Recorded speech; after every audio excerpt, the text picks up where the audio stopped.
All right. So it is 5:02, and I would like to call together the PAHCC board for Wednesday, January 13th, 2021. And I would like to start with introduction of board members. And I will start with myself, Suzanne Buck. Nick? Nick Colson, ACSD, representing ACSD, living in Shoreham. Kim? Kim Farnham from New Haven. I represent the Mount Abraham Board as a community at large member. Lorraine? Lorraine Morris, one of the two Addison Central School District School Board member representatives. Karen? Karen Beinhauer, Addison County Workforce Alliance representative, and I live in Shoreham. Mike? Mike McGrath, Addison Northwest. Christina? Hi, Christina Macklin, Addison Northwest School District Rep, and I live in North Ferrisburg.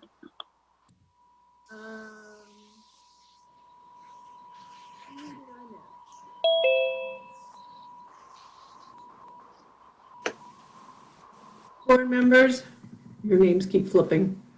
I think so. Could we have administration and staff introduce themselves, please? Sorry, Suzanne, Judd just joined. Oh, Judd, can you introduce yourself, please?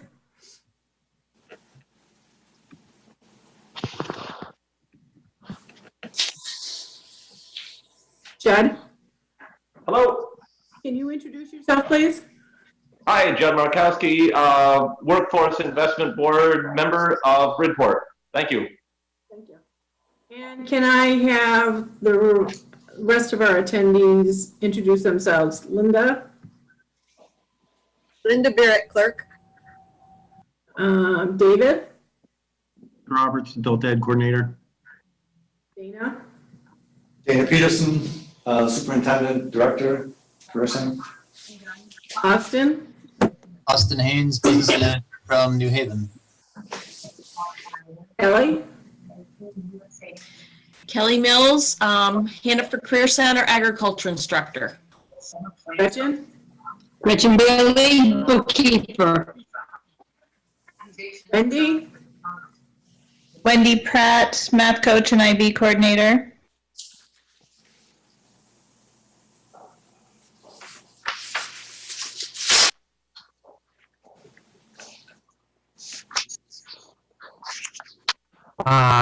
I'll introduce myself. Nick Cantrick, long-term sub, construction technology, Career Center. I live in Shoreham.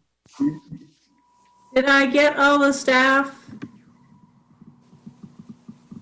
I think so. Looks like And Jay joined us as well. Staff School Assistant Director. Okay, thank you, Jay. And then we have two guests, if they would like to introduce themselves also.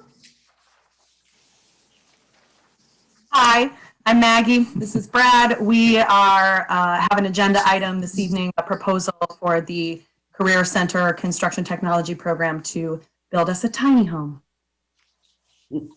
Thank you for welcoming us and letting us join for our portion of the meeting. May I have a motion to approve the agenda, or if there's any changes to it, maybe we should do that before we make a motion? Suzanne, Yes, Dana. I would recommend that we take the item on the action agenda for the construction technology program proposal that I'm going to be addressing under the correspondence and move that up to after the consent agenda if that is agreeable to the board. That way our visitors who have actually provided the correspondence and who are here could answer any questions perhaps regarding that proposal. That being said, if the board is okay with that, could I have a motion to approve the agenda with that one change? So moved, Kim. Nick? Hey, it was moved by Kim, seconded by Nick, to approve the agenda with the movement of the action on proposal to work with construction technology above the budget presentation. Yes. Is there any discussion on that? Hearing none, we'll proceed to vote. All in favor of the updated agenda, please say aye.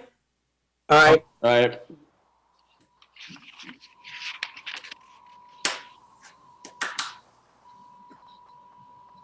Agenda's been approved. Visitor comments?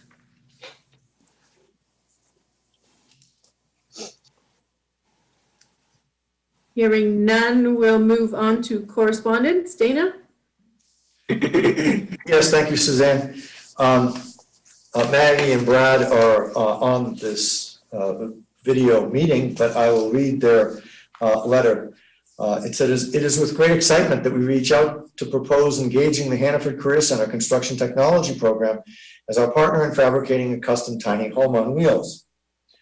While our objective is very simple, to build a tiny home in Vermont, the tiny house movement is all about looking at feasibility through an innovative and creative lens.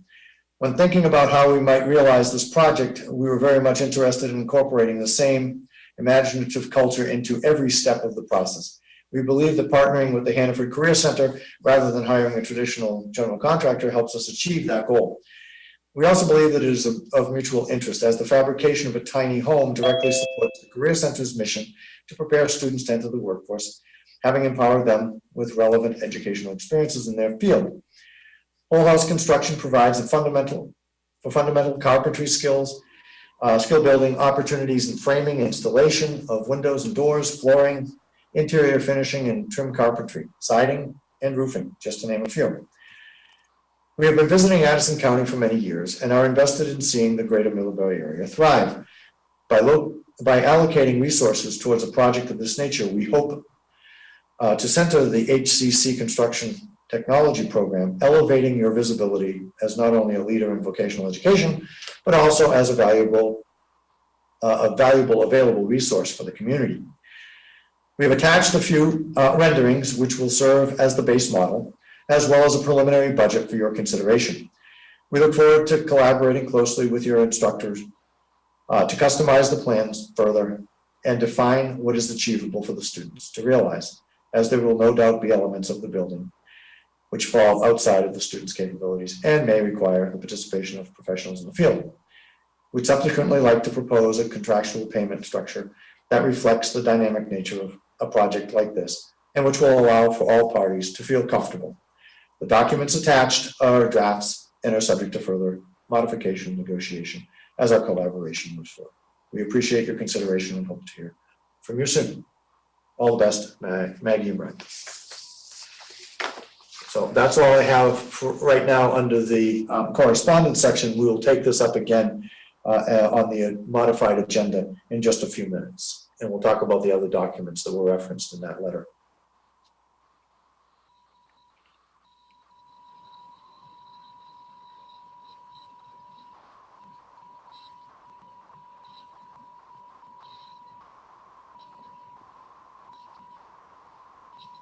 Was I on mute the whole time? No, we heard you. Okay, good. I was going to say, boy, that was all. Nobody got me. Nobody gave me the cue. Suzanne is on mute, though. Dina, my question, sorry, was also under correspondence. We have a professional staff hiring medical professions. Did you want to speak about that? No, I think that's on the agenda. I'm not sure why that's there. My apologies for not catching that. That is on the agenda under the actions section. I don't believe I have any correspondence other than what is in your packet as part of the discussion for hiring a long-term substitute for medical professions. Okay, thank you.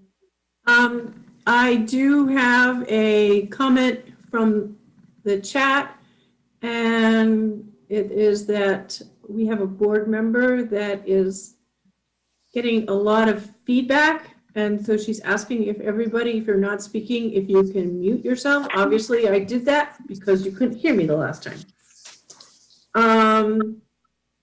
Nick, can you go over what the bills were, please? You don't want to do minutes first? Sure. Minutes, are there any corrections to those, or are those all set?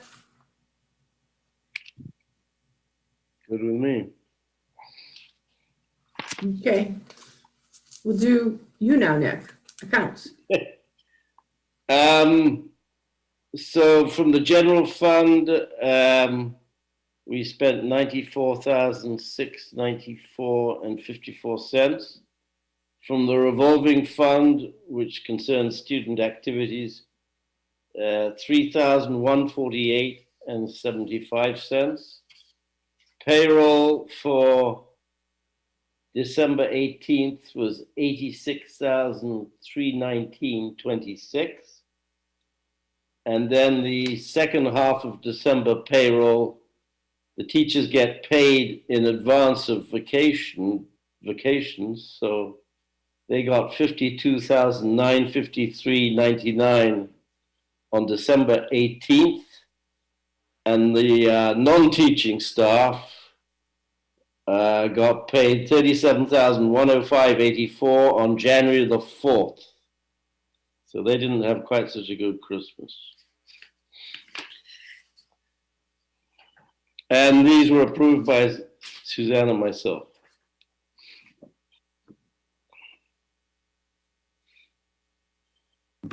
If there are no questions, then the consent agenda is approved. Dana and Maggie and Brad, you want to go over the technology proposal? Or I don't know if all three of you are doing this together, or Dana's leading it, or. Sure. Well, I can certainly begin, and then let Maggie and Brad comment any further, and certainly answer any questions that you might have. So in your board packet, besides the letter that I just read, you should have received 2 additional documents. One was a cost estimate, shell construction cost estimate. And if you have that in front of you, I'll speak a little bit to that. The clients have indicated that there are approximately $16,676 worth of cost, and they will take care of that and not ask us to do those purchases. With respect to the Career Center, there are several areas that they've outlined: flooring, rigid foam, walls, roofing, standing seam metal, plumbing and electrical, loft and finishes, and they have an aggregated subtotal of 10.8. Those are things that we will procure here at the Career Center, and the clients will pay us for those, and we'll work those out in the arrangements in terms of portion paid up front or after completion, however that works. And then there is a third section in terms of costs, calculated approximately a 10% labor charge for our students, which is traditional for our enterprise fund accounts, to tack on a charge for the work that the students do. And then there's inspections and contingencies, and they have another $700, almost $800 in that area, which brings the total up to $12,762 that we would be primarily coordinating, and $16,676 that the clients will take care of themselves. So the total cost of the project is $29,438.75. And then the second document had, I think, 4 pictures to give you a bit of an idea, artistic rendering of the sketch of the layout. You have the exterior, both sides, front and back, and then you have two interior photos that show the configuration and layout for the inside of this tiny house. So I'll give you a moment to look those over and then open it up for questions. One of the things that I want to mention is that we are only seeking conceptual approval this evening for moving forward with the project, and we will come back in a month with an agreement that we have vetted through, particularly for liability, through our VISBIT insurers as well as the clients looking at that from a legal perspective in terms of buyers. So we have some resources available at our disposal to pull that agreement together and should have it done in time for the February meeting.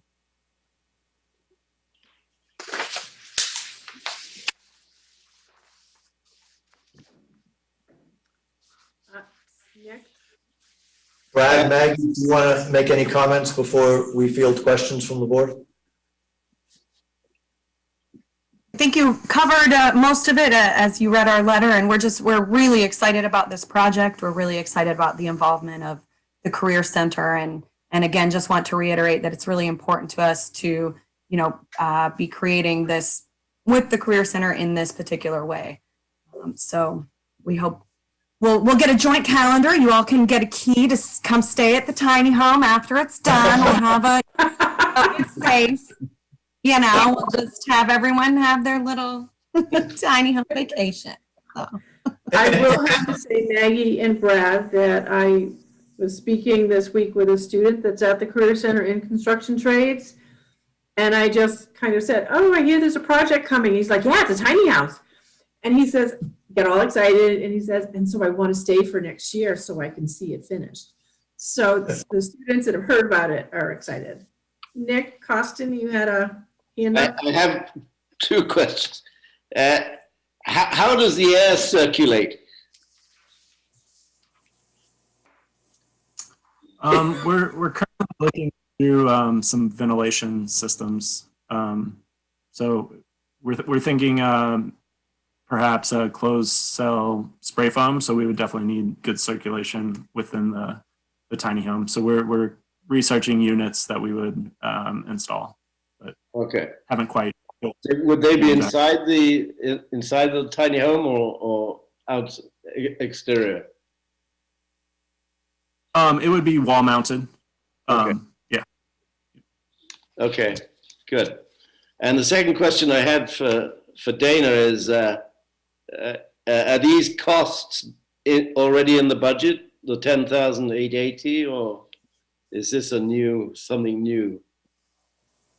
Well, since the clients will be paying for it, there'll be no overall cost for the project. We do have money in the budget that we can use to front whatever initial startup costs and supplies we would need to put in place before any reimbursements would come in. Okay, thank you. You're welcome. And then Judd? I have a couple questions. I'm just wondering about the contingency fee. Is 5% a normal contingency fee? I feel like it generally is higher in general contracting, but I just wanted to check about that. And Dana, you mentioned having the documents vetted. Would our lawyer, school board lawyer, be looking at this at the contract as well? Thanks. Traditionally, what we do is we send it to VISBIT because they're our insurer, and they take it to the lawyers that work on their team. They are not necessarily affiliated with our law firm, but those law firms do collaborate, and we have found that the advice is sound. And when we go through VISBIT, that is part of the service that you already pay for with respect to legal consult on matters that deal with agreements and contracts that are covered under liability. So we would not have to do that.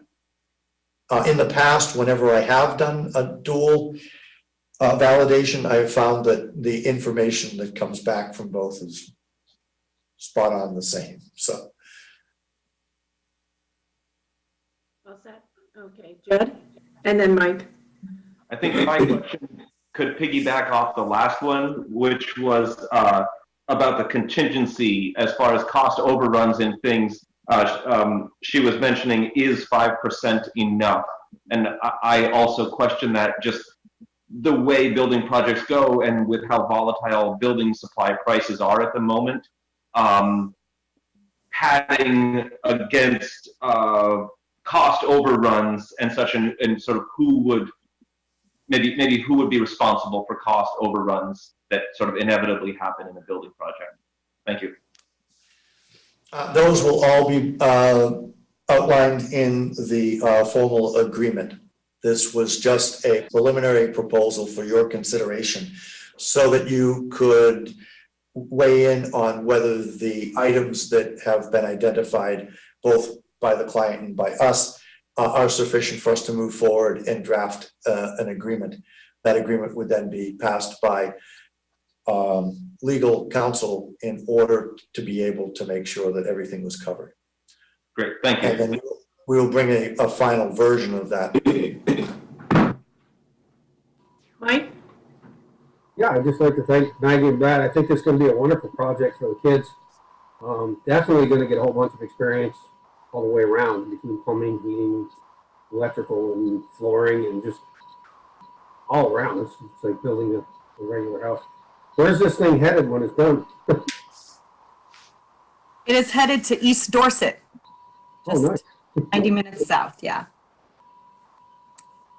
And as far as contingency, of course, Instructor Nick won't allow there to be a single mistake or any budget overage. So, you know, I know where he lives. So Maggie, are you saying then you're the clerk of the works for the project? There you go. Kim, on the record or off the record? Either way. Kim, did you have a question? I wasn't sure. No, thank you. Any other questions or concerns or? And may I speak? My video is off, so I can't raise my hand officially on video, but I have poor internet connection. But I can also speak a little bit that we've been working, Maggie, Brad, and I have been working, and I introduced it, the concept to the class about a month and a half ago. So we've been going through this proposal, and yeah, with regard to contingency and like the details, I'm meeting with Goodrow about the materials budget and going through pricing with them tomorrow. And I think everybody's spot on about looking at that, and with building prices definitely being volatile. So I think we'll just take a hard look at that again when we draft up our agreement. But the students are very excited for the project we've done.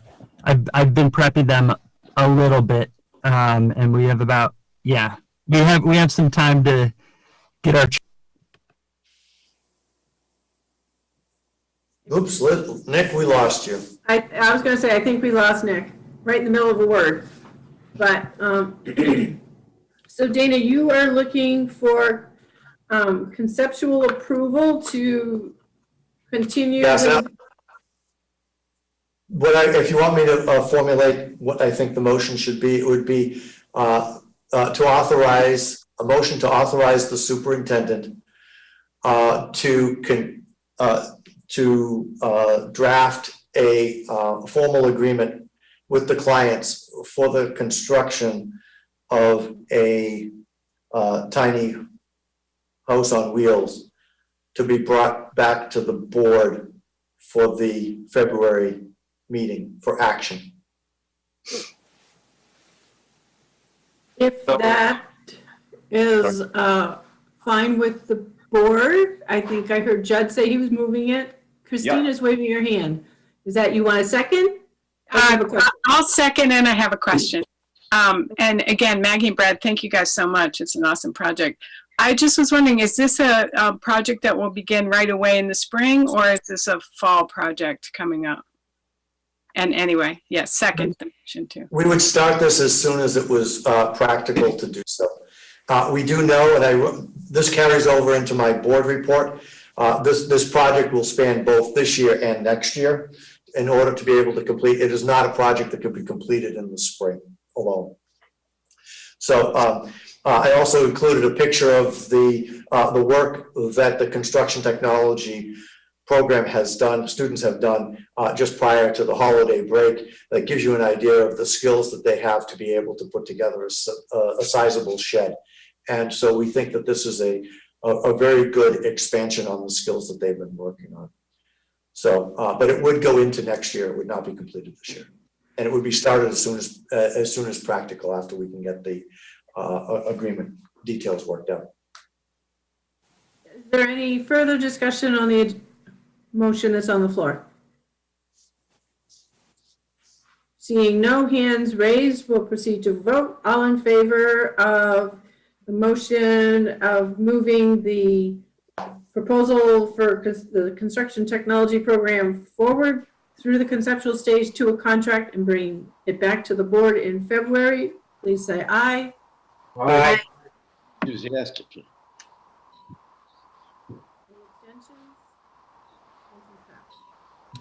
Thank you very much, Maggie and Brad. We look forward to seeing you again. And who knows, you might have to do a B&B or something down there in Dorset. We're ready. We're ready. Thank you so much for your time and support of this project. I think it's going to be really great. Yeah, we're excited. Thank you. Thanks for coming, Maggie and Brad. We'll touch base later on our regular schedule there. So Fabulous. Sounds good. Wonderful. Take Thank care. you, everyone. Thank you. I'm signing off as well. Thanks. Thanks, Nick. Moving on, budget presentation. Dana, I'm presuming that's a tag team of you and Austin? That is, you have that right. Just give me a second while I move over to the computer and drive from there. I think I've got it all queued up. Patrice, I think I need you to make me the host. And as soon as you do that, I will start our presentation.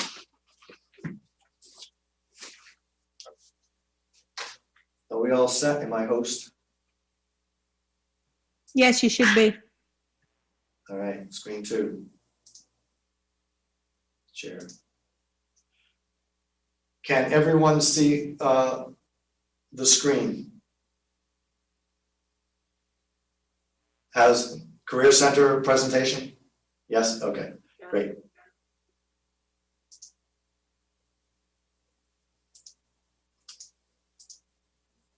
Okay, so good evening. I'm just introducing ourselves for folks who are on MCTV. Austin Haynes is our new Director of School Business Management and Finance, and I'm the Superintendent Director of the Patricia A. Hannaford Regional Technical School District. And tonight's presentation will look at our comprehensive and aggregated proposed budget by function and object code. I want to thank Austin for putting this together in this manner. It will allow us to be efficient and yet illustrative of the areas of the budget that are being emphasized and the cost breakdowns per section. It'll also provide a comparison of the FY20 actual expenses and the FY21 adopted budget amounts, as well as the FY22 proposed budget. So the big 10,000-foot overview is that the total proposed budget is for FY22 is $3,829,301. That is a little different from what we presented last month, and Austin will say a few words about that in a little bit. And then the adopted budget last year was $3,864,000. We are down $34,450, and that is 0.92% or almost a 1% decrease over last year's budget. Austin, at this point, do you want to make a comment, or do I go on to the next slide? Yeah, I can shed light on a few things. I think So that's a great starting point, and maybe taking a quick step back before we transition into the next slide is just a more macro look and just understanding of sort of broader context and our overall goal and objective in developing the budget. As this is not new news and we've been talking about it all spring, summer, and fall, there's a significant revenue deficit across the state.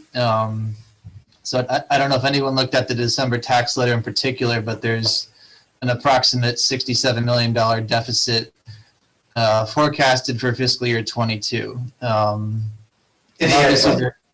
Yes, sorry. So there are obviously a number of factors that can go into that, and I don't want to get into too many of those details tonight. But just as an overall goal in response to that and other financial pressures, we have taken the position of maintaining a level funded budget wherever possible, while also looking to maximize savings and capitalize on opportunities to realize savings wherever realistic and where we can. So that's kind of just a quick tangent as some context that feeds into the specifics that we presented here. So Dana, I think the next slide will be a nice segue. And actually, sorry, before I get there, I did want to mention we are looking at financing opportunities to subsidize operating costs and program costs. So we've applied for and received grant funding through the Coronavirus Relief Fund, and that's a significant chunk of change. That's $173,000 that's been approved, which will help to offset the Ed Fund deficit. We just received a GEAR fund, which is through the state. It's a governor's relief fund of $228,000, and then an additional $21,000 grant through Efficiency Vermont to do some HVAC upgrades. So those are all happening as we speak, and again, they help to reduce the financial pressures we will experience in the short term. So I guess just transitioning back to a look at our finances in the budget, as we are now completing our audit of fiscal year 20, taking into account the starting fund balance of fiscal year 20, all net activity, we were left with an approximate $100,000 unrestricted fund balance at the end of fiscal year 20, which is a positive trend to say the least. And so, as Dana has outlined here on this slide, we are recommending that 56,000 of that 100 is applied to future tax abatement. So 28,500 would be realized as revenue in the fiscal year 22 budget, with the balance of 27.5 for future budgets. To then do a $24,000 transfer into the BERF, and then a $20,000 transfer into the health reserve fund. So those are kind of high level numbers that we have worked with our auditors. And these not the numbers, not specifically, but the general context is what has been discussed and suggested by the auditors. Is there anything to add there, Dana? No, I think you've covered it pretty well. And the math is 56, 24, and 20 all add up to 100,000. So the only thing that I would say is the 27,000 future budget allocation would not have to be next year or the following year. It would be based on when we would find a need to return something for tax abatement. And this was a nice recommendation because it allows us to stay on track for some of the projections that we had made back in October and then again last month. And with all of the shifting information that we've received, this was good news and allows us to maintain a very healthy, responsible cost per FTE, which we'll talk about in just a few minutes. Next slide, Austin. Sure. Yeah, go ahead. So this is more of a condensed version of the one pager I sent out that outlined the proposed budget, which kind of looked at our budget in two different angles. One is by the function which is kind of a macro bucket, and then the object budget is more specific areas or sections that are consistent across the board. So starting with the function budget, this is just kind of a breakdown of how the numbers have shaken out over the years and what we're proposing for next year. The percentages on the far right column are just the percentages of the fiscal year 22 budget. So you'll notice direct instruction accounts for a little over half of the budget. I guess other noteworthy points are facilities are an approximate 15%, and when you combine administrative and the business office, that's another third when also factoring in the board and debt service.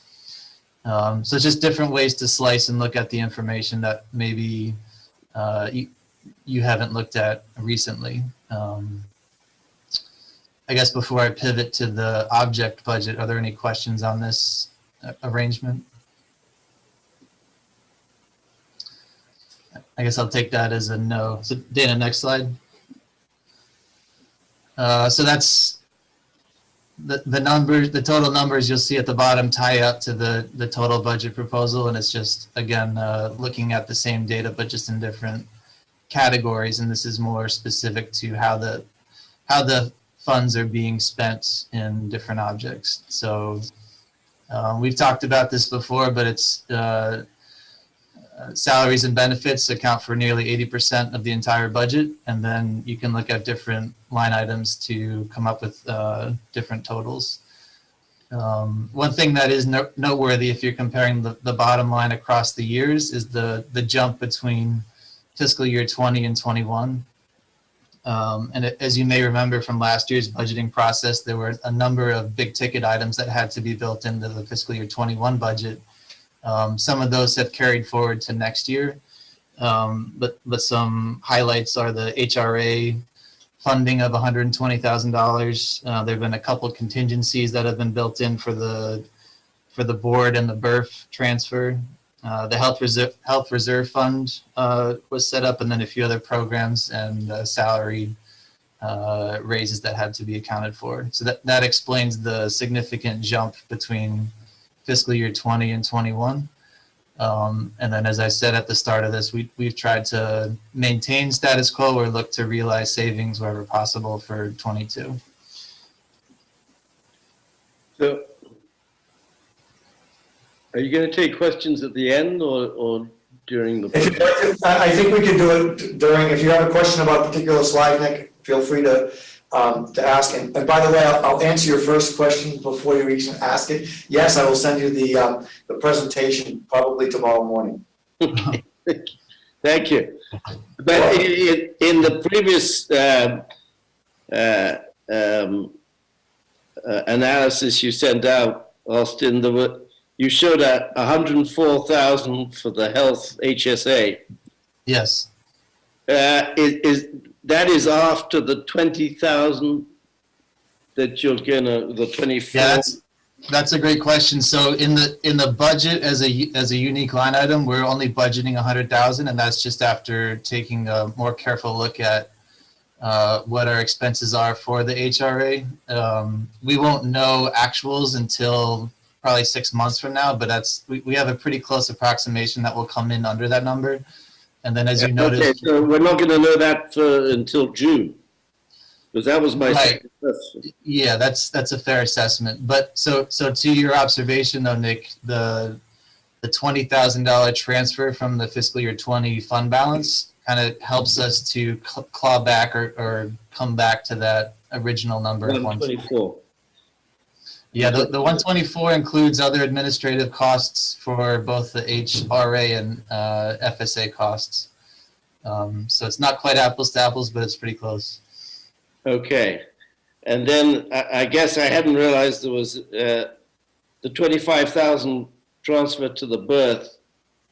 You're going to add another 24,000. You're going to transfer another 24,000 from reserves to that too. Right, to build the actual fund balance itself, So that's given, I guess in light of, sorry? That's 49,000 into the BERF. That's correct. Yes. Yeah, okay. So that would help us get back to replenish some of the recent expenditures and to put the BERF in a healthier position. Yeah, 49,000 will help. Nick, for that question, that was mine too. Okay. You don't want. The BERF, I mean, as certainly the facilities committee knows, but for the board and in our annual presentations around the balance of the BERF, it has been decreasing, and we're I think right around half of what it has traditionally been. And we were told by our auditors 2 or 3 years ago that equipment reserve fund was relatively low, and that it should be almost twice what it was a couple of years ago, and we're now at half of that, so we've got 4 times to make up. So we thought that it would be beneficial, the auditor suggested it as well, to transfer some of our unrestricted fund balance, or request the voters to transfer some portion of our unrestricted fund balance to build that up again. Yeah, so I guess the last point I'll make, which is something we've talked about before, and it's not a unique observation by any means, but health insurance and health costs continue to be a significant cost driver. We're looking at a 10% increase in fiscal year 22, and then fiscal year 21 was about a 13% increase just on premiums alone. So that kind of closes out the look into the budget by object. And Dan, I'll give it back to you. Can I ask a question, guys? Oh, sure.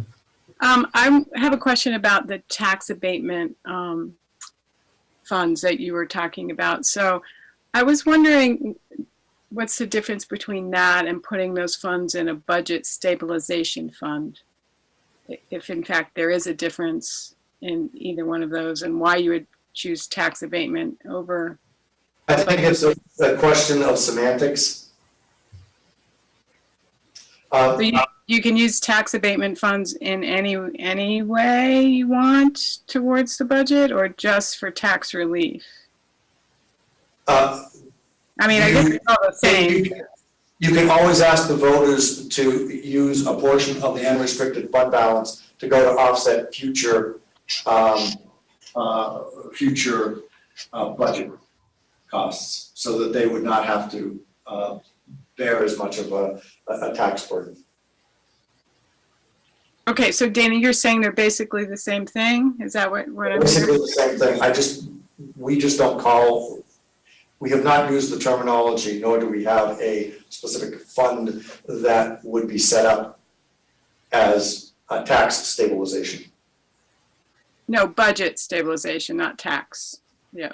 Budget stabilization. Yeah. And the only reason I ask is our school district is considering establishing a budget stabilization fund. So I was just trying to wrap my head around what the difference between the two. I could not comment on that. You would have to talk with one of the business managers of a district that actually has that set up. Our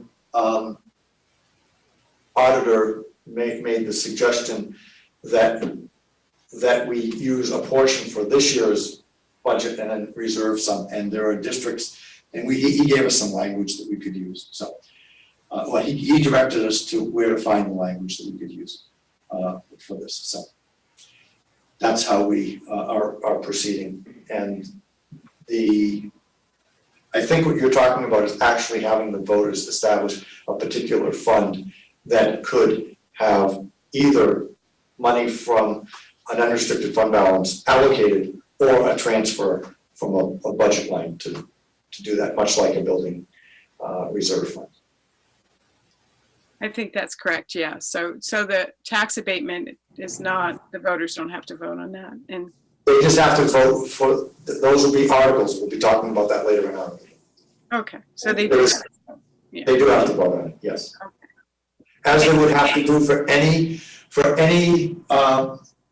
funds that are left over in an unrestricted fund balance that we wanted to allocate if we weren't returning all of it in the next year's budget cycle to them.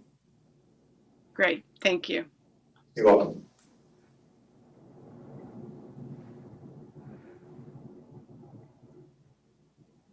Where am I? Are we on the next slide? Yeah, I think revenues are next, Dana. So Austin's already touched on a little bit of this. The fund balance transfer for tax abatement would be $28,500. Other revenues that we, technically that's not a revenue, but for purposes of our tuition calculation, we're treating it as such. Our transportation reimbursement, we're figuring will be about $12,000. Interest income is about $500. It's very small, but we include it because these are all of the amounts that can go into our revenues that we can draw on. Transportation reimbursement. Wait a second. Is that double booked there, Austin? No, they should be two separate lines. Okay. I think the 12,000 one is technically a maintenance reimbursement grant, and the 11,000 grant is for vocational That's not transportation. Yeah, that's a space reimbursement. That's that is a rental. Yeah, that's a rental reimbursement. Sorry. Okay. So rental reimbursement for space, 12,000, transportation, 11,000. Perkins grant to address our formally agreed upon levels of performance are 105,000. Salary reimbursements from the state, 123,500. And then our total budgeted revenues would be 180,500. That's 29,003. I don't know, that's another typo. Over the FY21 fiscal year. So that is also appears on your tuition worksheet from the packet.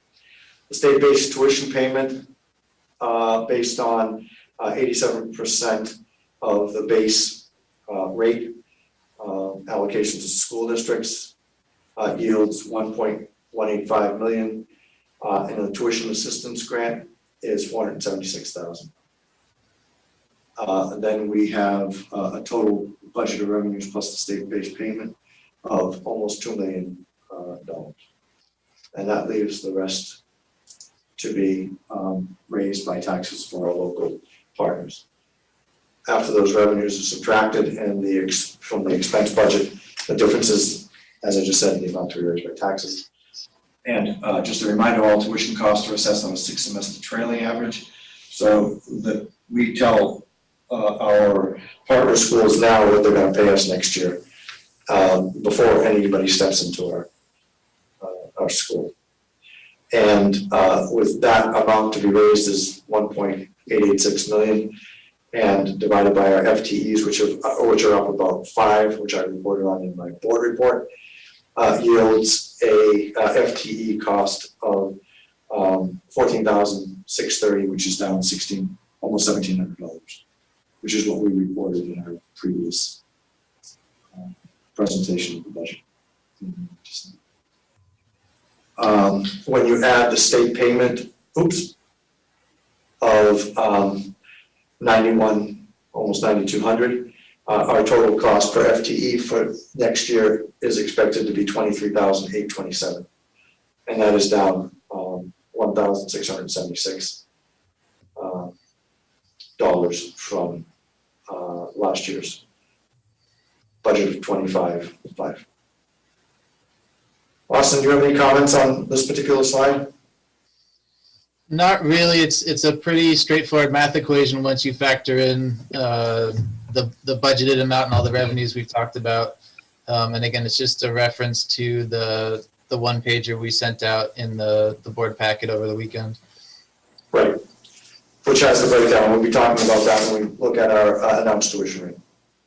Yes, essentially the bottom line number that counts is what our total cost per FTE is, and then each of our sending towns will get a bit of a break next year compared to the current year. Right, at 23,827. Yeah.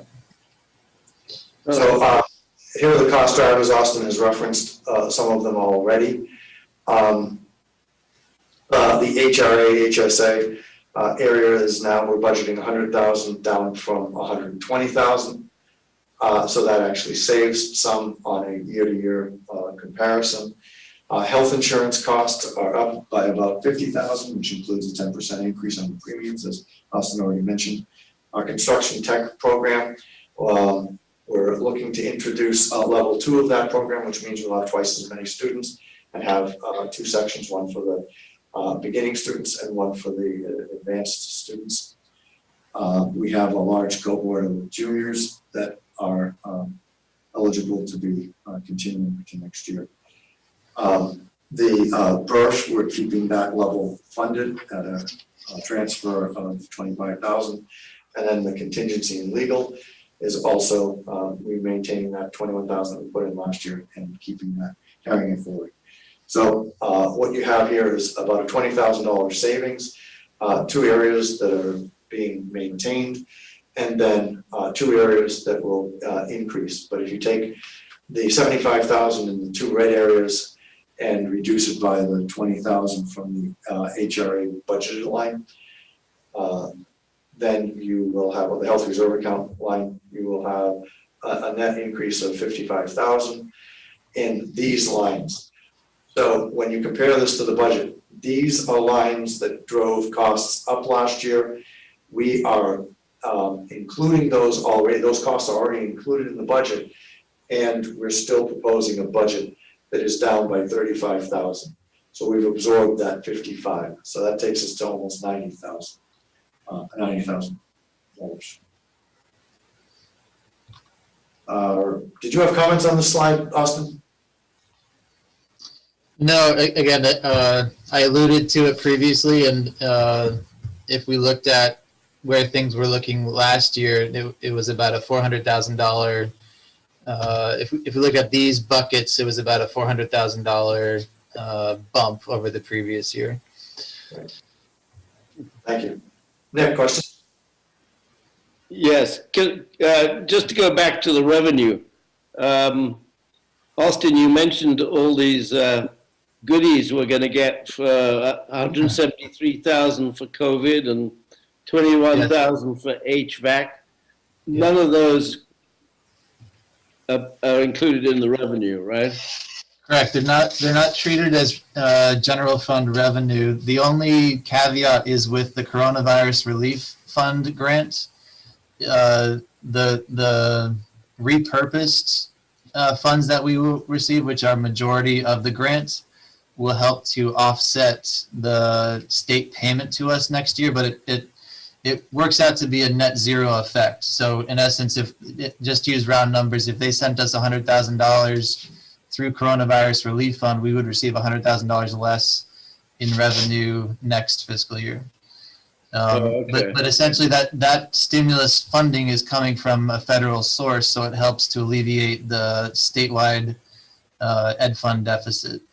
So if every school district around the state is following suit with that and they have repurposed funds they're putting in for, it'll help us in the long run to address this deficit. So that's really the only other context to keep in mind as we're looking at revenues. Okay, that's too bad. Well, yeah, those revenues, Nick, are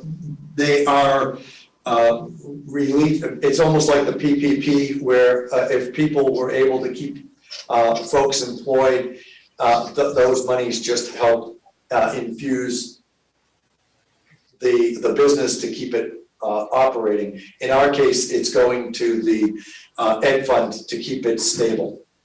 Yeah, yeah. So we on the CRF, that's money that's already been spent. And so those monies, if they come into us, will go back to the state. We will still get our allocation next year, but the state will have more in the ed fund. And that will help reduce that deficit from 67 million. Yeah, okay. As Austin mentioned. So let me go forward. Our program overview, our pre-technical programs were at all-time high last year, but saw a drop due to COVID. We're expecting to see those have a resurgence next year. Unlike the general fund, our programs, the decisions for CTE programs are based on industry demand and AOE approval as well. So that's just a reminder. Based on historical data from AOE, the PAHCC is in the middle of the 3 independent career centers. I mentioned this last time, gave you some data from 2017 or whatever. In terms of overall budget spending between Bennington and Springfield. For comparison this year, I do have Southwest Bennington's. They have a warrant budget of $4,039,000 for FY22. And their per pupil, their per FTE cost is $22,307. So we are approximately $210,000 below them on their overall budget. So we're in line. We made that same observation last time, Nick, and we're about $1,500 higher on the FTE cost. They do have a larger number of FTEs in Bennington than we have here. Yeah, that's tough. And that's why. Programs are very, very similar. And once again, I just want to remind people, we were second last year in serving total number of students behind North Country. But that is reassuring. Thank you. The numbers are in line. Thanks very much. Yes, I agree. Austin, are there any clawback clauses with the COVID money that we're getting? You know? Could you be more specific? I'm not sure. I'm not familiar. I think I can handle that one. Okay, go ahead. Based on the information that superintendents have received from Dan French and the Agency of Education, there are no provisions for that. The only caveat that I offer is Austin's explanation that any revenues that we come in from repurposed funds will go to the Ed Fund and not be a boom to individual districts. So money in, money out, if it's already been spent on a previous year's budget, it's like a carryover. We will get our allocation each year, but the money that comes back will go to the Ed Fund as opposed to us accruing individual district fund balance reserves. Great, thank you, Dana. You're welcome. Did I do okay on that one, Austin? Yeah, you saved me there, thanks. You're welcome. Other questions? Other board questions? Well, can I get Austin, do you have something? Yes. There was a letter sent out by the executive director of VSBA saying we had to write to our senators and people in Montpellier about the 10% increase in healthcare costs. Yes. That are out of control. Are you recommending, Suzanne, that we do that, or? I can offer, before you speak, Suzanne, I can offer a little bit of context. Yeah, I read it, but I wasn't really sure which way we should go with it. When the conversation began about 5 years ago, the proposal for doing what has turned out to be the statewide bargaining agreement for healthcare was supposed to save districts money.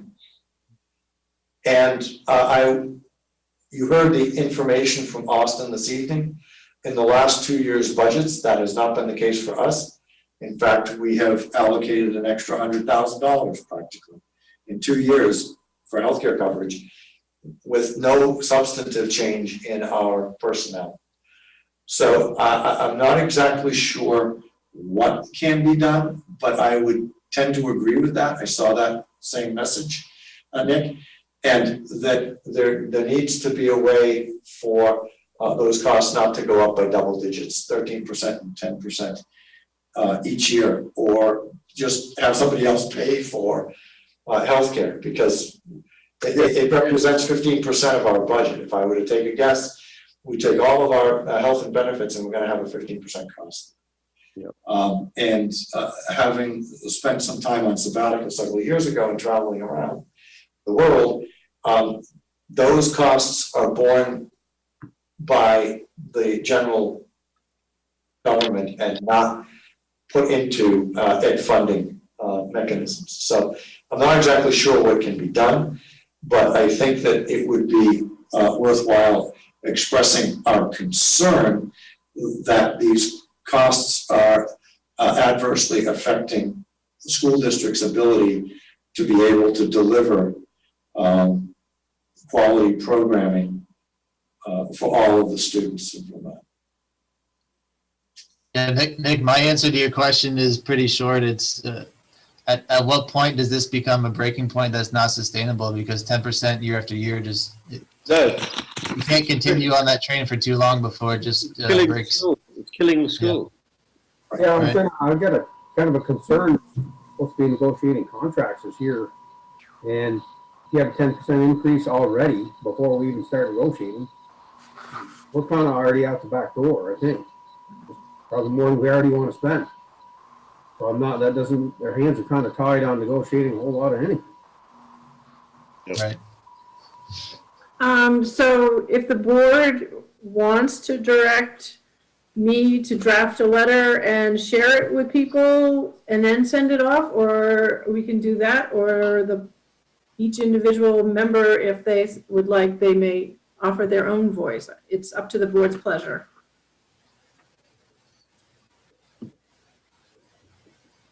I'm happy to write individually. I've already sent a note to Miss Hardy, who I know from the Finance Committee on ACSD. Yes, several of us know Ruth. So, I mean, that's fine. We can do individual ones, and that might, the sheer volume of letters might get their attention versus just one. Yeah. And Nick, since that's a matter of public communication, if you wanted to share that with other members of the board, I think that would be well received, and they could. I won't share the one I've already sent because it was 2 lines. It was 2 lines? Okay. Wasn't very eloquent. No. Thanks. Any other questions for our budget presentation? There is a text suggested in the letter, by the way. The VESBA letter has a text. That's right. Right. Anything else on the budget presentation? We are now behind. Stop. Suzanne, Yes, Lorraine. I would just like to thank Dana and Austin for the work they did. Awesome job. It was very nice to be able to see that amount when we looked at our budget at ACSD. I'm sure they still thought it was high, but to see it was less than last year, I think that, really commendable on your part to be able to keep the budget even lower than it was. So thank you very much for the work you did. And those that recognition, Lorraine, should really go to everybody at the Career Center, because it was not I or Austin individually that was able to do. We did identify some areas, and that was important. But I want to say that everybody stepped up and everybody made a contribution on some level to be able to achieve what is in this year's budget. And so we'll pass those thanks along to everyone. Thank you. Yeah, I was just thinking you are the guys that have to compile it all for us. So, but yes, definitely the center did a great job, and yes, please thank them all. Yeah, it was a very collaborative budget process, and everyone had an opportunity to meet and discuss with me in particular. And they said, if things needed to change, they would be willing to accept that. So I'm really grateful that we had a lot of interest in buying. Christina, did you have a comment? Or no? So if that's all for the budget presentation, and if it's okay with the board, can we move on to policy 2.3, financial conditions and activity? And I believe that's you, Austin. Sorry, I keep missing the mute button here. Yeah, that is mine.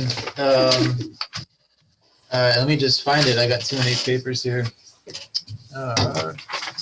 So this is a quarterly policy we look at every 3 months, and it's essentially just looking at our controls with respect to expenditures. So in the interest of time, I will summarize the hot topics here. Number one just shows what our year-to-date spend is for the current fiscal year. Basically, we spent about 41% of our $3.86 million budget. And when factoring in 1.4 million has been encumbered, we're just under 870,000 remaining to be spent outside of encumbrances for the rest of the year. Number two is our line of credit status. So we recently paid down our entire line of credit balance in full with the influx of state tuition payments and local tuition payments. We received about $2 million in revenue in December. So that helped us pay off the borrowing on our line of credit, which was about $850,000 in principal and $36.50 in interest. Number three is the BRF fund. So we had a hot water replacement a few months ago, and those invoices were paid in December. So that has come to a conclusion. So the BRF fund balance is just over $61,000 at present. And then number four is just a snapshot of the interfund transfers between the general fund and the health reserve account. So we've transferred about $25,500 to cover HRA expenses, and then another $6,400 to fund HSA accounts, which are new in 2021. Those are the most significant items. The rest is not worthy of discussion. Any questions for Austin? So Austin, just on point 4 there, so that Sure. that came out of the 124,000 reserve, right? Number four? Yeah. Yeah, so it exactly right. 24,000 and It comes out of the current fiscal year's budgeted amount for the HRA, which is 120,000 as a line item, and then there are other administrative costs in that number you're looking at. so we still have a substantial. Yeah, so you can look at that as a declining balance essentially for the HRA. Yeah, yeah. Well, I look forward to this reconciliation in 6 months as to what the actual expect, because I think it's critical that we know how much this is costing us. Right, and I know in the spring there was a transfer that happened before I arrived on the health reserve fund, and to your point, I think both Dana and I are looking forward to getting that in a more firm position so we can better forecast and understand what our actuals are. So, yeah. The last time that we did this exercise, Nick, and it has increased. The last time we did the exercise, we were in health reserve costs. We were somewhere between $65,000 and $73,000. Okay. But the information that we got as a result of the changing agreement starting this year, January 1st, caused those expenses to increase. Yeah, yeah. I recall the debate. Yeah. Thank you. You're welcome. Are there any other questions or concerns around policy 2.3? If not, may I have a motion to approve policy 2.3 financial condition and activity? Nick? Can I have a second? Judd? It's been moved and seconded to approve policy 2.3 financial condition and activity. Any further conversation? Seeing none, we'll proceed to vote. All in favor, please say aye. Aye. Aye. Any opposed? Any abstentions? Motion's passed. Next on the agenda is to approve the 2021-22 budget. We've heard a lengthy presentation on it. But I have a motion, please. And the amount, Suzanne, just for the person making the motion, is $3,829,000. $3,829,301. That's correct. Yep. I would move to approve that budget in the amount of $3,829,301. Okay, I have a motion to approve the budget for 2021-2022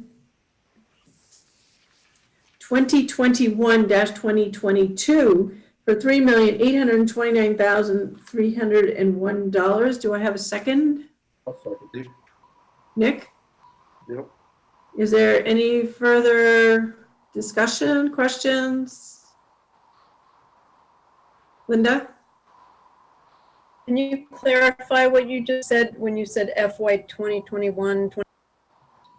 I meant to say 2021-2022.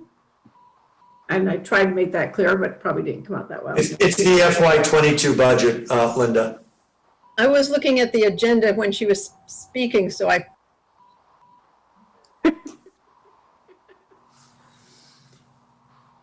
Is there any further discussion?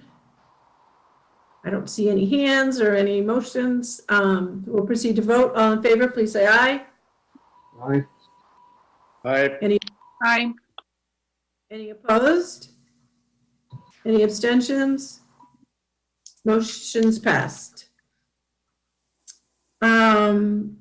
Next on the agenda is to approve the FY22 adult tech ed budget, which, David, did you want to talk about that for a minute or two, or? It's very similar to last year. It's very straightforward and conservative, so if there's any questions, I'm glad to answer. You have that in your packet, I believe. Yes. The budget, and I don't know if Austin wants to comment. I know that Austin and David did a considerable amount of work comparing budgets year to year over year or year to year.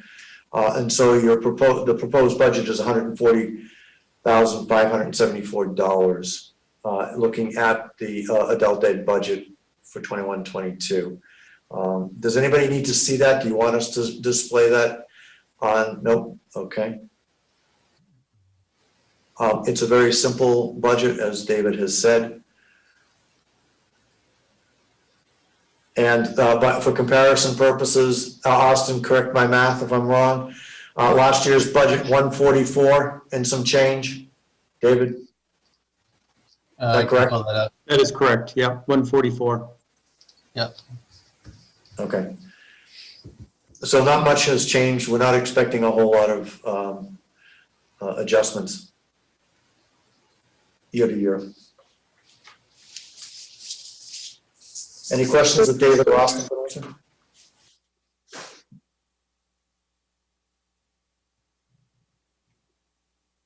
Are we looking for a motion to approve? Yes, can I have a motion to approve the FY22 adult tech ed budget for $140,574? I would move that. I'll second. Lorraine has moved it. Do I have a second? Second, Judge. Mike? It's been moved and seconded to approve the FY22 adult tech ed budget for the ensuing year for $140,574. Is there any further discussion? Hearing none and seeing none, we'll proceed to vote. All in favor, say aye. Aye. Motion's passed. Approve the announced tuition rate. Is that you, Austin? I can take it, Austin. Sorry? You want me to take it, or do you have it? I had the figure. Okay. And you, Suzanne, you need the total announced tuition? Yes. Yes, because we have to put that into the motion. Okay, so our projected proposed tuition for next year, fiscal year 22, is $23,827 per FTE.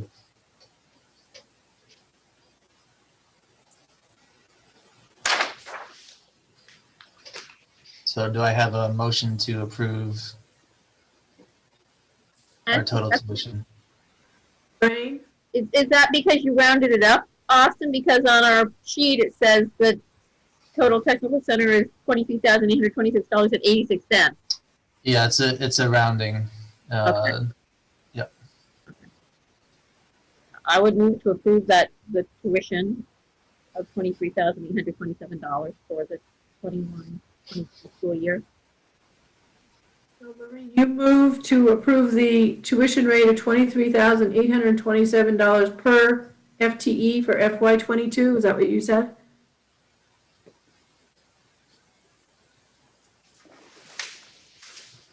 Are you asking what I said? I didn't say for FTE. I just said tuition. If you want that to be included, yes, but that's not what I actually said. Is there a second to Lorraine's motion? Second, John. It's been moved and seconded to approve the announced tuition rate of $23,827 per FTE for FY22. Is there any questions or conversation about it? Hearing none, we'll proceed to vote. All in favor, please say aye. Aye. Aye. Opposed? Any abstentions? Motion's passed. This next item is something new due to COVID. And so Dana, you've been in correspondence with the town clerks. Can you explain this, please? Yes, and I may ask Linda to chime in as well, since she has some knowledge of this. I also attended part of a webinar, had some technical difficulties today, sponsored by the VSBA on how to go about achieving this. So right now, there is concern about in-person contact and having a lot of people come together, and we would have 17 different towns coming together here at the Career Center, or as has been the case at the cafeteria, I believe, correct me if I'm wrong, Linda, at Middlebury Union High School, to be able to count the votes for the Career Center budget. And so the question came from a town clerk in Starksboro. Starksboro. Her name is Amy, and she thought that it might be, we might do better to have a tabulator to be able to do that. And not knowing at the time what the implications were, I said I would just bring it to the board. The proposal is that if we can get a tabulator, and maybe able to get Starksboro's tabulator after they have finished, and use that. That way, all of the ballots on the Career Center budget could be brought to us. We could run them through the tabulator. It would save a significant amount of time and only require 2 people to have to staff the counting of those ballots. And that way we could maintain appropriate physical distancing and still conduct the Australian ballot vote appropriately. So that is what the proposal is. There would be additional costs, but we don't need you to vote on that. That's covered within our regular budget, and it's not going to exceed $15,000. So we already have a budget for the preparation of ballots. Ballots would cost a little bit more because they have to be specially coded so that they would be read by the tabulator. And then we have some programming costs of about $500 per tabulator in order to have an SD card gather the appropriate, receive the data that would be read by the tabulator. All of that can be covered within our operating budget, so I don't have any concerns about that. So the real request, and whether it's necessary or not, I'm not sure, is just for us to use a tabulator, because we have not done that in the past, in order to maintain appropriate standards of distancing for COVID and prevent too many people from gathering to have to do that counting, which normally would be, it would all be commingled with 17 different groups all in the same space.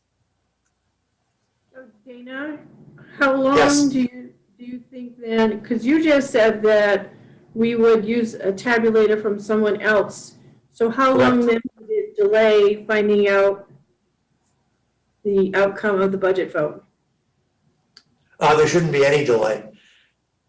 It should be even faster than it would have been previously, because there's only one article on it, and they would be fed through the feeder. The only, which would be much faster than hand counting, and the only thing was that we would have to remove ballots from the tabulator every so often because it can only hold so many red ballots, and then we'd have to put other ones in.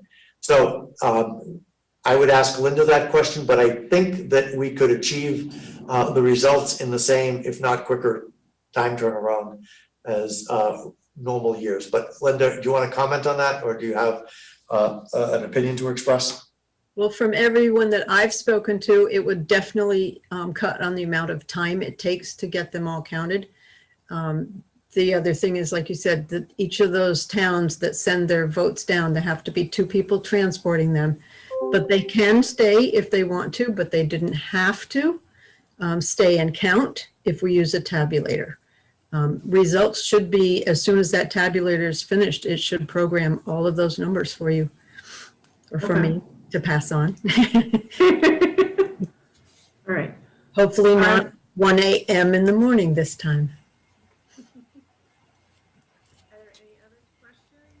So the motion, I think,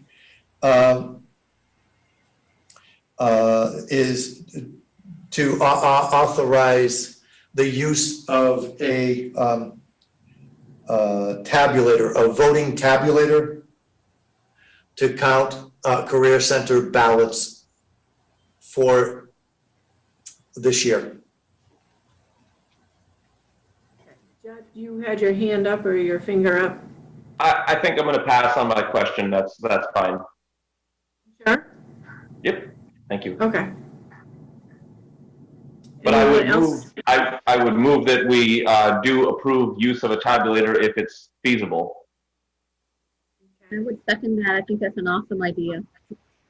Moved and seconded to use a voting tabulator to tally the votes for the Career Center budget for this year, for March 2, 2021. Is there any conversation? Any further questions? Hearing none or seeing none, we'll proceed to vote. All in favor, please say aye. Aye. Any opposed? Any abstentions? Motion passed. Linda, did we get both? Did we get a move and a second for that? I missed the second. Yes, Okay. I have. Judd made the motion, Lorraine seconded. All right, sorry, I just missed it. Thanks. So the next is approve warnings for annual meeting, and I have a question right away. Uh-oh, not good. So my question right away only becomes because we just went over our warnings for ACSD. And so and I tried to listen to the same webinar that you did today, and I just couldn't get on. So they might have answered this question, but we were told on Monday that the meeting has to be just information only, and that the election of moderator, treasurer, and clerk would have to be done via the ballot process. Meaning when we tabulate the budget, we would also at that point in time be electing the moderator, the treasurer, and the clerk. Is that true? Article 1, and I wasn't able to listen to the entire meeting. We will have an opportunity to review that. But there were 2 things that were said that I caught when I first went on, and one was that schools have a COVID exemption, but I don't know what it applies to, and I don't know if it applies to that article or not. If it does not, then we would have to pay to have those items put on a ballot as well. I would suggest that we put it on the same ballot as the voting for the budget, and it all be tabulated at once. That was my understanding, that all votes that need to be taken would be on one ballot, no matter who's doing it. Right. Yep. So that's my understanding. So the articles, these are articles for warning, but they may be on Australian ballot.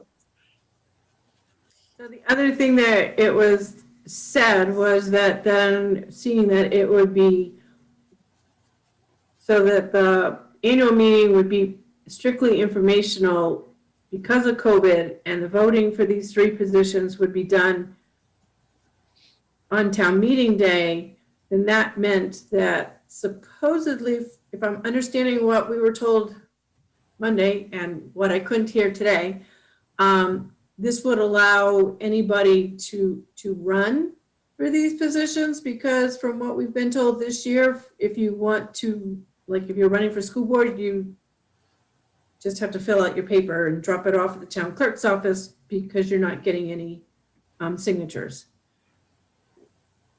So how would we go about getting names, I guess? I mean. Each year, and I think that this is a little backwards, each year we elect one, but I believe that our current moderator is Dick Thodel. Yep, we elected him last year. Huh? We elected him last year to moderate this year's meeting, which there may not be anything to moderate, to the treasurer is Jane Beck, your treasurer? That is correct. I think what you're trying to say is our terms run through until the next person is elected. Right, right. So that being said, so say if somebody wanted to run for treasurer, they could put their name on this ballot, correct? Presumably. If what I've been told is correct, because it was it just seems a little muddy on these three positions, and so how people even run for them this coming year. Well, right, and I think that that's the lack of clarity, because all of this is coming now, and there aren't going to be any floor votes for electing those individuals at the time. So we have to do it ahead of time. So all of the folks who have served in those capacities. Who's the current clerk? Is that you, Lorraine? Yeah. Oh, that's okay. Sorry, that's Linda. That's right. So we would have to have anybody who is interested submit their name, and then they would get on the ballot. Right. So the three people who currently occupy those positions would have to notify us, I would assume in writing, that they want to be on the ballot again for next year.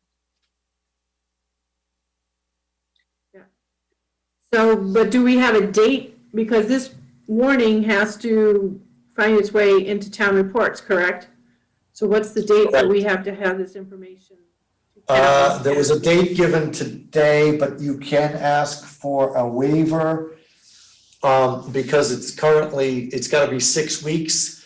But I heard that you could ask for a waiver for a month, and that would give you enough time to gather those names and get things distributed. Okay. I don't know the logistics of that. That's all I heard in terms of information. Yeah, and I couldn't get on at all today. I kept trying, and it just wasn't letting me in, so I was frustrated. Well, yeah, I suggest, Suzanne, that you're not voting at the annual meeting, you'll be voting later. So it may be a moot point as to when you get the petitions in.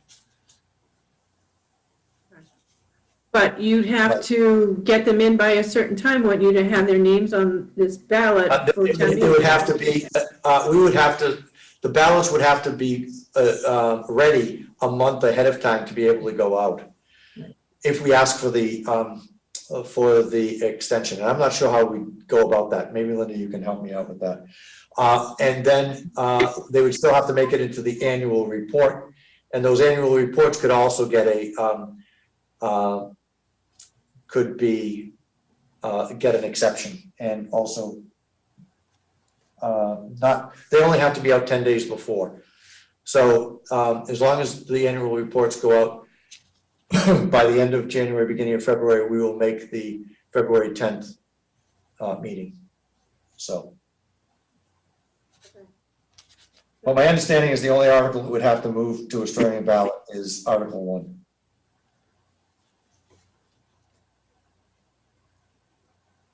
Is that correct? So what they said at ACSD was that annual meetings would be for information only, and all articles would be voted on Australian ballot at town meeting day. Oh, all articles, okay. I didn't catch that on the webinar today. And, you know, it might have changed between Monday and today. Sharon Fletcher mentioned something along that line to me, but I didn't get details from her yet. I'm hoping to have them tomorrow. With respect to how many articles need to be? Right, if it's everything or just the officers. I believe it's everything because those are money questions too. That's true. Because, so that was the way it was explained to us, was that the annual meeting this year, because of COVID, was strictly informational and no voting whatsoever. Okay, so our ballot would then have all of the articles that are on here. Yes. Yeah. But I don't believe you have to have in your warning the names of the people running for those positions, just the positions are open. Okay. The names would have to be on the ballot only. Okay. And Article 9 obviously can't be Australian ballot because I'm not sure what you would be asking them to Australian ballot on. I think that would have to happen during the annual meeting, your Zoom meeting, whatever it might be. But they couldn't take any action anyway. Correct. So Article 9, there would be no other action. So Article 9 would probably come out, and all Articles 1 through, Article 10 would become Article 9, and all of those articles would be on Australian ballot. That is what they said Monday night. So if we can get further clarification on that, that would be great. It sounds reasonable. As I said, Suzanne, when I was listening to the webinar today, I came in only at the discussion on the 3 positions. So, and that was halfway through the presentation. I was also having difficulties. We might check and see if that webinar is available, that it was taped. It was taped. It was supposed to be. Yeah. But Sharon probably knows. So if you can touch base with Sharon, Linda, we can resolve this on Friday at that meeting that we have set up. Correct. Suzanne, Patrice has set up a meeting for us to go over some of these details on Friday. If you're available, we'll send you a link to join us. You know what time? Linda, do you know what time that is? Not without looking. I know it's early in the morning, I believe. Okay. I just know it's on my calendar. I don't know what that. Give me 1 second. I'm almost there. She said something about, but I don't know if that was for this meeting or something else. It says noon. No, okay, thanks, Patrice. Thanks. I can possibly make it. All right, Patrice, send Suzanne a link for that too, please.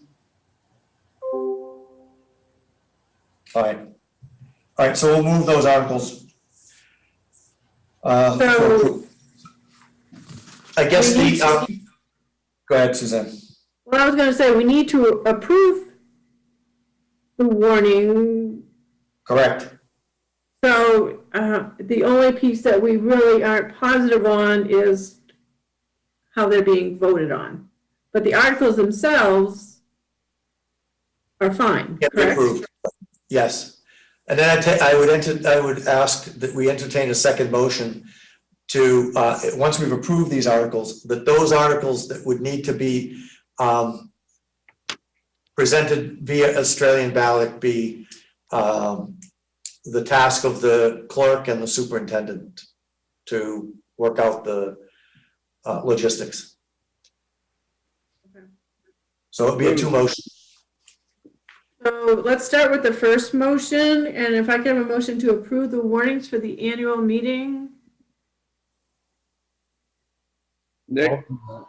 Nick motioned to approve the warnings for the annual meeting, and Lorraine's hand went up for a second. Is there any further discussion? Seeing none, we'll proceed to vote. All in favor, please say aye. Aye. Opposed? Motion's passed.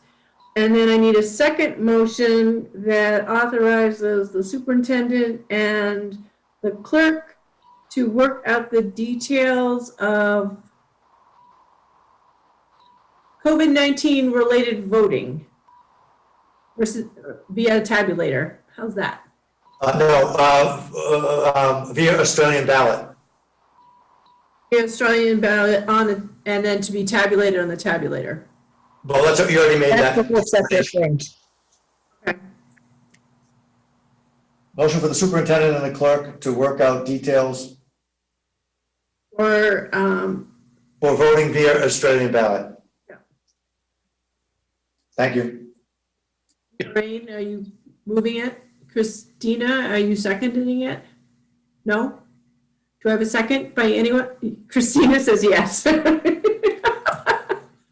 It's been moved and seconded to authorize the superintendent and clerk to work out the details on Australian ballot for the warning for the articles. All those in favor say aye. Aye. Aye. Opposed? Any abstentions? Motion's passed. Internal controls checklist. I think this is you, Austin. Yep, back on the hot seat. So I presented the template in last board meeting, and this time it is submitted having completed it. And it's basically just a 2-page document that details how the financial operations and activities happen here at the Career Center. So it's everything from tracking expenses and cash receipts and who has access to which financial records, and it's pretty straightforward. There's not really a lot else to comment on. I guess if anyone has any questions, let me know. Otherwise, the information is pretty straightforward. That's all I got.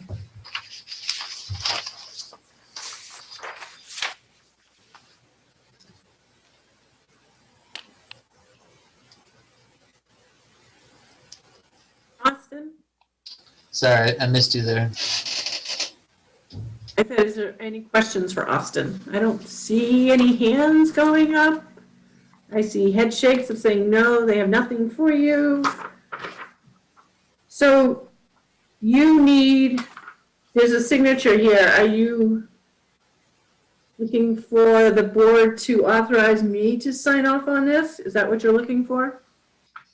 Yes, so the way that the language reads on the second page is once submitted and reviewed by the board technically has 2 months to review and approve it, and I guess you as the acting agent to sign off on it.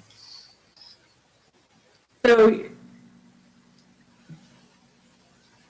do you want the board to authorize me to sign this tonight, or do you want the board to think about this and authorize signature next meeting? It feels like, since we've seen it last meeting and it's now completed this meeting, if no one has any questions on it, I would be happy to just move forward with it and approve it. If anyone has any objections, it'd be helpful to hear those.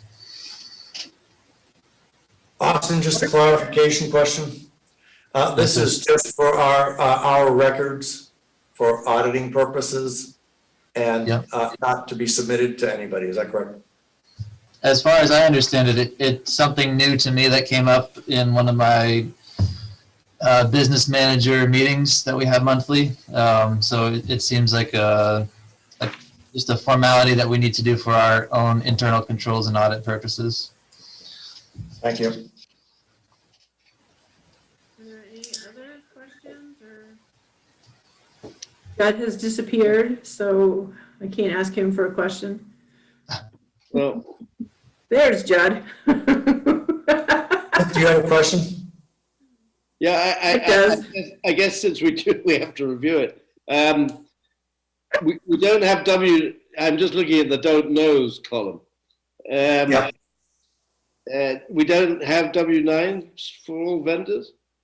I think the reason I put I don't know is I didn't do a deep dive into every single vendor. I know our bookkeeper, Gretchen, keeps track of our W9s for vendors, especially when there's requests for paperwork. Well, we should have them, right? In theory, yes. So the reason I put I don't know is I didn't look through every single vendor. Just in the interest of time, I didn't have the resources to look through every single account. I should have been more specific. Austin, what are, it says here, because you said you don't know, but it says, have school board members attended financial trainings? Do you know what those might be? That would be for you to tell me, I guess. Nick, stop laughing. Yeah, maybe Nick's the resident expert in our financial world. So, what trainings have you attended, Nick? Oh, I did them for years. Continue education of the school. If you have questions that you'd like Austin to look into, we can certainly have him query the VASBO No, that was about it. committee and ask. I guess maybe if there's trainings, financial trainings that the board should be doing or attending, that I think that would behoove us to make sure that we aren't being negligent and not doing something we're supposed to be doing. Right. Okay. Does anybody else have any other concerns on this, or?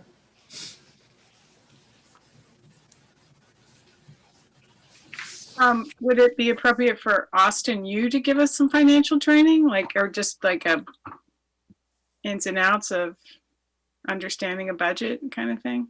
Sure. Yeah, it's the world of school finance is relatively new to me, so I'm receiving training as well. So I'm happy to impart knowledge when I obtain it. So if that's something that's interesting to the group here or certain individuals, I'd be happy to coordinate that. That's a great suggestion, Christina. And if you remember, I mentioned last month at the December meeting that Jay Ramsey had asked if I would be able to dedicate some time for him to work on a financial project with respect to CTE, and that he would be willing to come sometime in the spring to actually talk to the board and help you to become more aware of the funding and financing of CTE. So I think that would fit in very nicely with that type of training. So it could be a series of presentations and a series of workshops for you. So there, Austin, I think where you said to have school board members attended financial trainings, you could probably say maybe no, but then you could put in that the trainings are coming. Okay, that's an easy enough adjustment.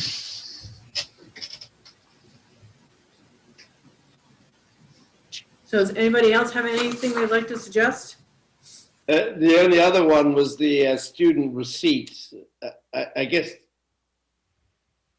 there aren't that many, right? So, which page are you on, Nick?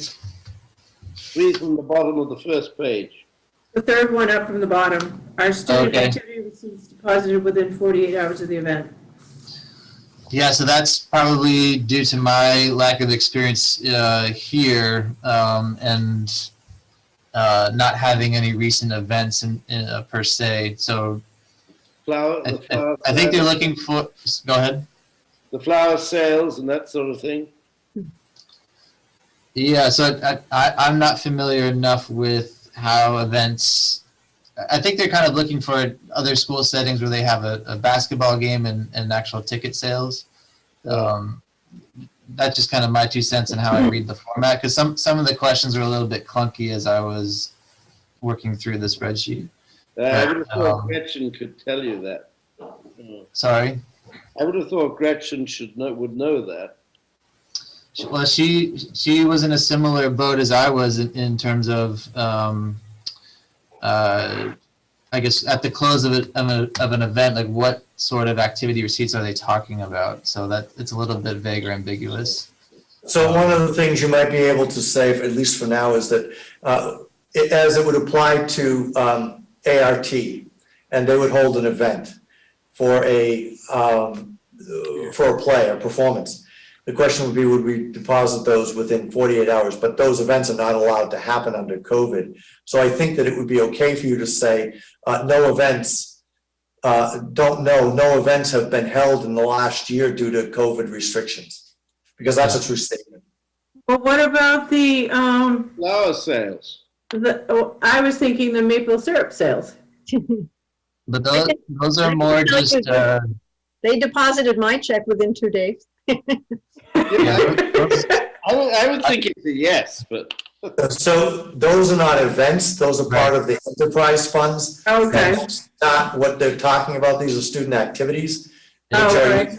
One-off, so I think that it's fair to say that, well, actually, if you look at it that way, maybe ART is an enterprise fund account, I don't know.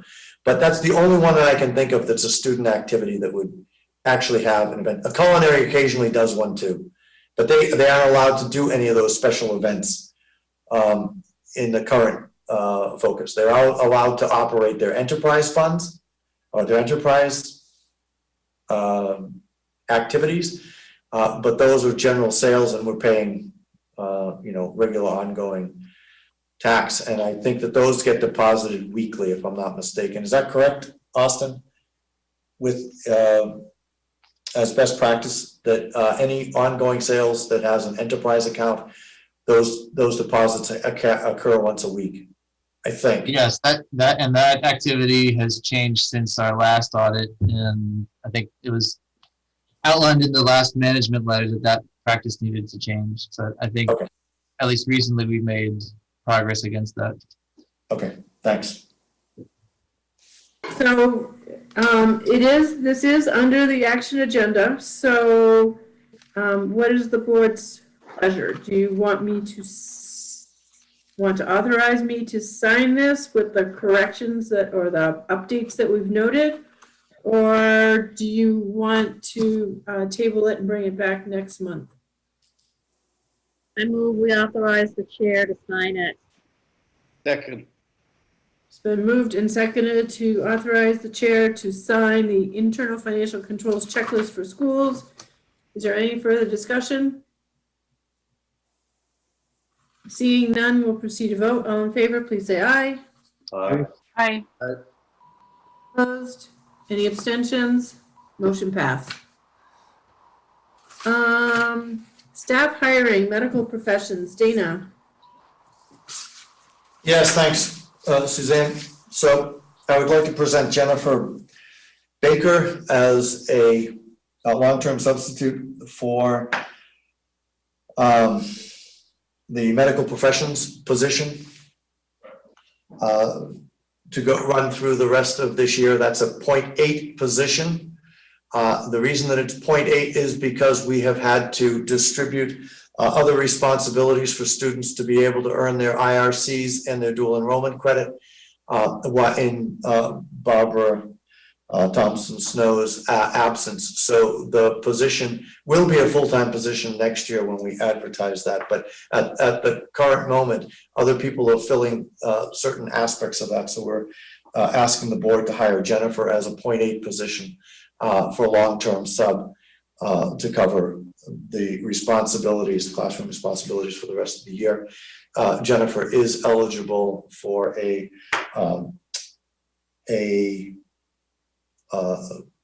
apprenticeship license, which I will apply for once action is taken with respect to her credentials. What is the board's pleasure? And I think you have a resume in your packet with her credentials. She's been in the nursing field for 28 years, and she actually has served as an assistant assistant nurse at Middlebury Union High School for about 8 years. We hire Jennifer Baker for the .8 medical professions position for this year.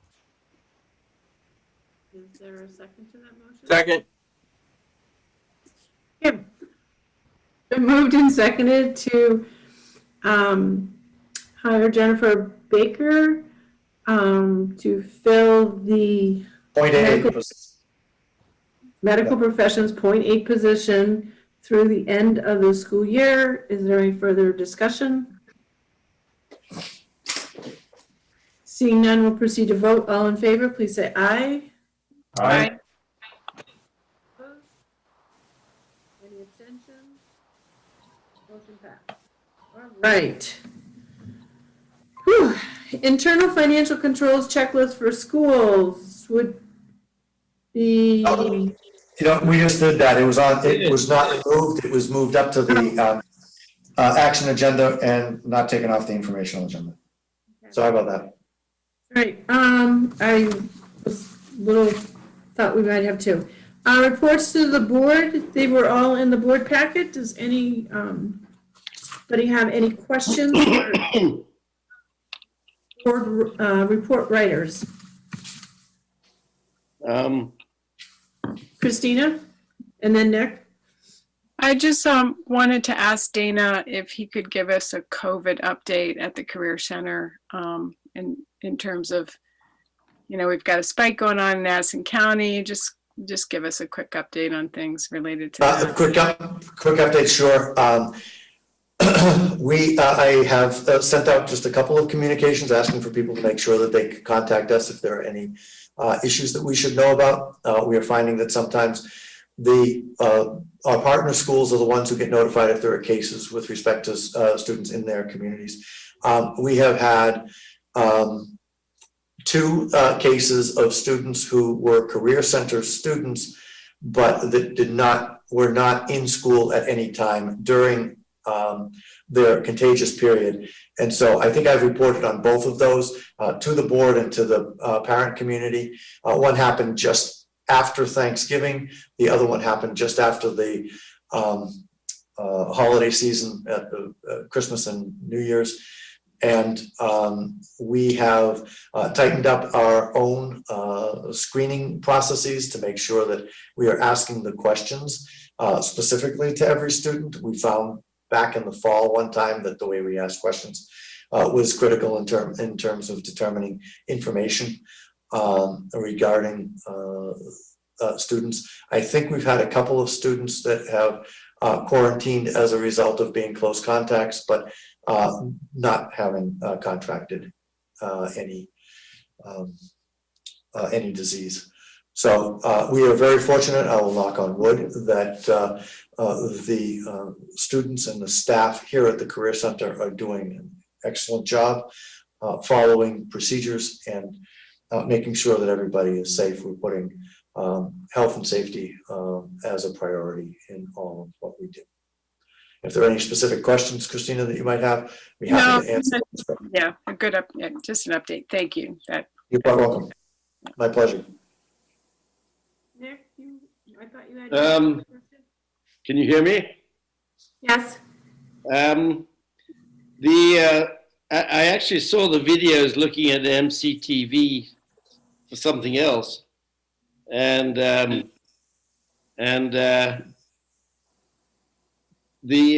link that's in Jay's report has them all. I couldn't find them on the website, but they are fantastic. And I think I looked at most of them. You can't put them away. They are really wonderful. And you see the link in Jay's report, and I thought they were fantastic. Thanks. Jay? Thanks, Nick. Actually, the link will be on the website. At some point recently, David's putting his thumb up there that he's got the link now, and so he'll add that onto our website as well. But a big thank you to Kurt Berterson from MCTV. We would not have been able to produce those without him. So that huge thank you to MCTV and Kurt for doing that for us. So yeah. And the professors were wonderful, all of you. Yeah, the students too. So it was nice to hear from them how the experience has impacted them, and we hope that influences other students to sign up. Yeah, the students were really good. Yeah.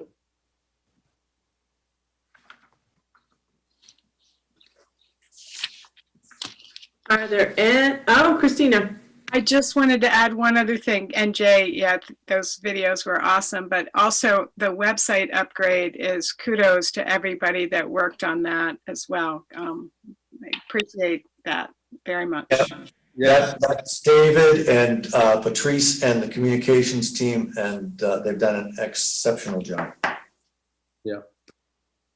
Just a shout out to Mike Quinlan of Red Clover. We got a $3,000 grant through the Addison County Economic Development Corp to do that work. So he did the lifting from the old site to the new site, which has allowed Patrice and I to go in and make changes and edits. So it's a much better platform. Yeah, big improvement. Patrice, I know, and I want to thank you for all your work, because you've been kind of like trying to herd cats that don't want to be herded. And I know that you've been working on trying to get board bios and pictures.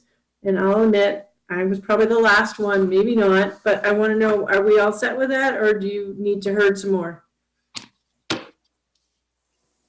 I just need Missy. Okay, and Missy wasn't able to be with us tonight, so I'll tag her and see if I can prompt her.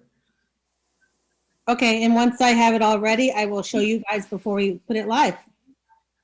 And thank you so much for all that. All right, are there any? Oops, sorry.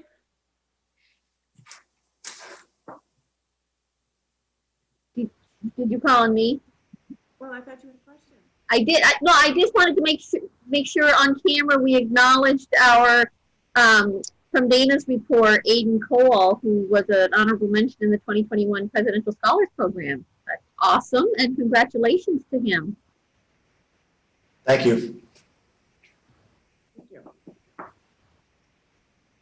Any other questions, comments, accolade? Thank you, Austin, for the update on your audit. I know you've been hard at work at that. You're welcome. I know Jay has his hand up here, Suzanne. Oh, Jay? I don't know if all of you know, but January is School Board Recognition Month. So I just want to take this opportunity to say thank you to all of you and those who aren't here as well. We couldn't make the Career Center happen the way that it needs to without your support. So thank you very much. And thank you, Jay. And along with that line, I hope all my school board members received their card from Darn Tough Socks for a free pair of socks to keep your feet warm on these long evenings. If not, there is a way that we can make sure that you get your coupon for a pair of socks. But yes, that came through, and thank you, Jay, for thinking of the board. But we also can't do our work without all of the staff and the students at the Career Center either. So, as well as the community, it's a big circle that keeps us all going. So thank you all. That being said, it is now 7 o'clock and we're slightly behind. But who would like to try policy 4.1 tonight? Don't all jump at once. Judd? Sure. As you acknowledged, we're 20-ish or so minutes behind, but I think there was a lot covered. I think that's good. I think agreeing with everyone else, thank you to the teachers and the staff, Dana and Austin and all of that. And thank you to the other board members. Good job continuing to get through this, even if we are a little bit over time. I now need a motion to go into executive session, please. So moved. By Judd. And do we have a second? Lorraine? To go into executive session, and that's for personnel negotiations. Patrice, do we have a room to float over to? Dana's host. Dana's the host. So, Linda, if there's anything that comes out of executive session, we will keep the notes for you so that you don't have to. I will expect a text from Lorraine. She gave you a thumbs up.